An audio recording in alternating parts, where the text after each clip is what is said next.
ভামা পাগল গোসাই দলপতি এই মতুয়া মহাসম্মেলন শিমুরালী গ্রামের সমস্ত অধিবাসী বৃন্দ সবাইকে যথাযথ স্থানে সম্মান প্রণাম জানাই।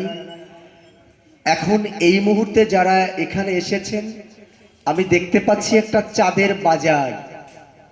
এই চাঁদের বাজারে আমি বেশি সময় নষ্ট করা মানে সেই মানুষগুলোর কাছ থেকে আপনারা সঠিক সময়টুকু যদি আমি নষ্ট করে দিই তবে তারা কি বলবে, তাই সময়ের দিকে লক্ষ্য রেখে আমি দুই একটি কথা বলছি।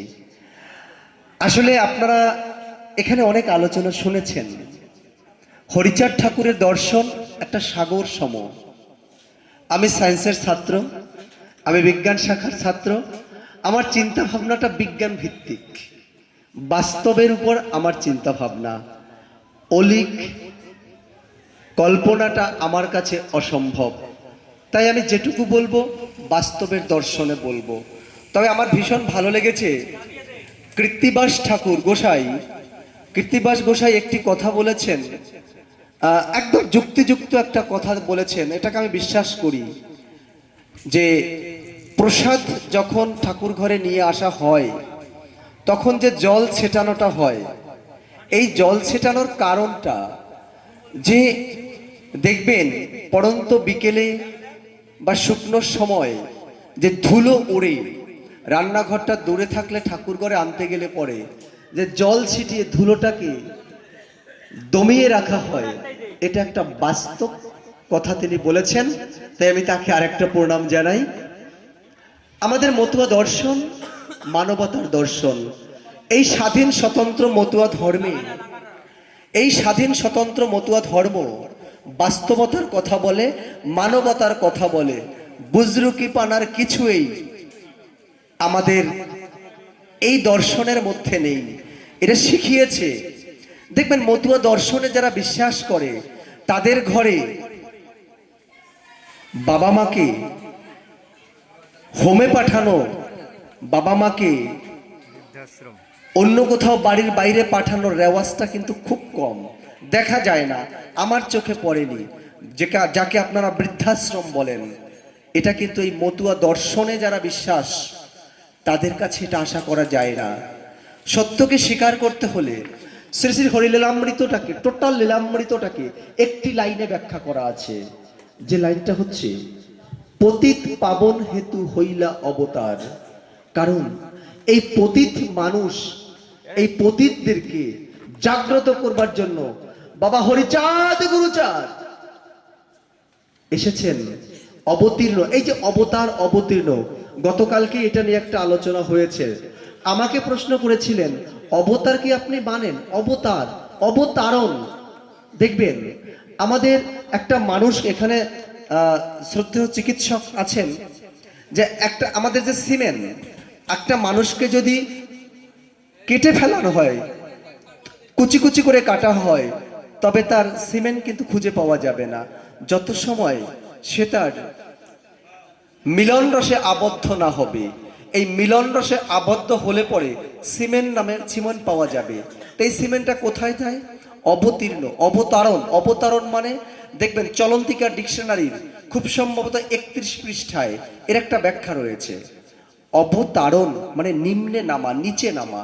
এটা নামে কোথায় যায়? কোথায়? মায়ের গর্ভে যায়। মায়ের গর্ভের থেকে যখন ভূমিষ্ঠ হয় সেটাকে আমরা অবতীর্ণ হয় আমরা বলতেই পারি। কাছেই আমি আগেই বলেছি আমার চিন্তা ভাবনা বিজ্ঞান ভিত্তিক, যেহেতু আমি বিজ্ঞানের ছাত্র। আর এই যে গোলক ভুলক কথাগুলো হচ্ছে, গোলক দেখবেন আমাদের যে ইউট্রাস, জরায়ু, এটার যে কালা, এটার যে টাট্টুমারটা, সেটাকে কিভাবে আছে? এটা একটা গোল। এই গোলক, এই গোলকে আপনিও ছিলেন, আমিও ছিলাম। আমার পরম পিতা জাতির জনক গুরুচাঁদ ঠাকুরও ছিলেন। সেই গোলক থেকে তিনি ভুলোকে এসেছেন। যেদিন মায়ের গর্ভ থেকে পৃথিবীতে এসেছেন মানে ভুলোকে পড়েছেন। এই হচ্ছে ভুলোক গোলক। এখন আপনার চিন্তা আপনি কিভাবে নেবেন, বিচারটা আপনার কাছে। এই বিচারের ভার এই বলদ জাতির ছিল না, এই জাতির ছিল না। এই জাতিকে এই চিন্তা ভাবনার উন্মুক্ত শিখরে যিনি পৌঁছে দিয়েছেন তিনি হচ্ছেন বাবা গুরুচাঁদ ঠাকুর। তাই বাবা গুরুচাঁদ ঠাকুর নিষ্পেষিত, নির্যাতিত, নিপীড়িত মানুষকে মুক্তির, কল্যাণের, শিক্ষার অধিকার, রাজনীতির অধিকার, সমস্ত অধিকার দিয়েছেন। তাই তিনি আমাদের জাতির জনক, তিনি হচ্ছেন আমার জাতির জনক বাবা শ্রী শ্রী গুরুচাঁদ ঠাকুর, অন্য কেউ হতে পারে না। এই গুরুচাঁদ ঠাকুরের দর্শন আমি যদি বিশ্বাস করি তবে অলিক কল্পনাটাকে ছেড়ে ফেলতে হবে। মানবতাবাদ, একটা মানুষ রাস্তায় পড়ে আছে, আমার প্রথম কর্তব্য কি? তাকে ছেড়ে চলে যাওয়া, না তাকে সুস্থ চিকিৎসা পরিষেবা দেওয়া? আমার কাজ সুস্থ পরিষেবা দেওয়া। তাই ঠাকুর বলেছেন পৃথিবীর যত জাতি আছে সবাই আমার কাছে এক জাতি বলে পাবে, একটি জাতি। এই জাতিটা কোন জাতি? নম জাতি না, ক্ষত্রিয় না, বৈশ্য না, মানব জাতি। এই মানব জাতির মূল্য পাবে শ্রী শ্রী হরিচাঁদ ঠাকুর কাছে। তাই তিনি মানুষের সেবা করতে বলেছেন। আমি এটুকুই বলে রেখে দেব, যেহেতু অনেক বক্তা আছেন, সময়ের দিকে যদি আমি লক্ষ্য না রাখি তবে আমার ছোট ভাই এসেই বা কি করে লক্ষ্য রাখবে। এটুকু বলে, আপনারা আমাকে হয়তো জয়মিত্র হিসেবে সবাই চেনেন না, তবে যে আনন্দবাজার পত্রিকায় যে আমার লেখাগুলো বের হয় সেগুলো দেখবেন জয়মিত্র ওই নামে থাকে। আর আরেকটা আমার পরিচয় আছে সুকেশ মিত্র, যারা আপনারা অনলাইনে দেখেন। তো চেষ্টা করি আপনাদের কাছে সত্যকে তুলে ধরতে, সত্যকে প্রকাশ করতে, সেটুকু যেন করতে পারি। এই বলে আমি আমার বক্তব্য শেষ করব। আমার বক্তব্যের মধ্যে কোনো ভুল হলে আমাকে ক্ষমা করবেন না, কারণ আমি ক্ষমা টমা চাই না, তবে ভুল হলে সংশোধন করে দেবেন। এই বলে শেষ করছি। জয় জয় শান্তি হরি প্রীতি পরমানন্দে হরিধ্বনি বলবো।